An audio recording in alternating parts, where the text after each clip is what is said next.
மஞ்சள் ஜிப்பா தான் போடுவார், சென்டிமெண்ட்டு. அதை பார்த்து ஒன்றும் என்னமோ தெரில எனக்கு. அப்புறம் நான் வந்து சினிமாவில் பெரும்பாலும் பேண்ட் ஷர்ட் போட மாட்டேன். இந்த மாதிரி மஞ்சள் சட்டை, மஞ்சள் ஜிப்பா.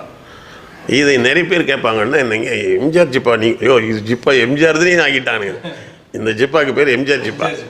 அதாவது இது சந்தன கலர் இந்த மாதிரி போட்டுக்கிறது எம்ஜிஆர் அப்படின்னு ஆயிடுச்சு. அதனால் நான் வந்து இப்போ வரைக்கும் வந்து பார்த்தீங்கன்னா இந்த ஜிப்பாவை தொடர்ந்து கைப்பற்றேன். அது என்னவோ இயற்கையாக தான் தோணுச்சு, அது அங்கே செட் ஆகி போச்சு.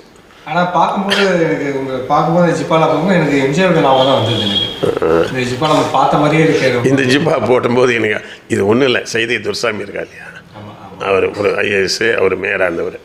அவர் நல்ல நட்பு. இந்த எம்ஜிஆர்ன்ற அடிப்படையில் தான் அவரோட கூட எம்ஜிஆர் பேரில் மனிதநேய அறக்கட்டளை வச்சுருக்காரு. நான் போவேன், நண்பர் தானே. அப்போ போகும்போது சொல்லுவார், இந்த ஜிப்பா பார்த்தா அப்படி எங்களுக்கு தலைவர் ஞாபகம் தான் வருது. ஏன்னா அவர் சுற்றி அவர் எம்ஜிஆர் படமாக வச்சுருப்பார், எல்லாமே ஜிப்பாவில் இருக்கும் இந்த மஞ்சள். அது எனக்கு இயற்கையாக எனக்கு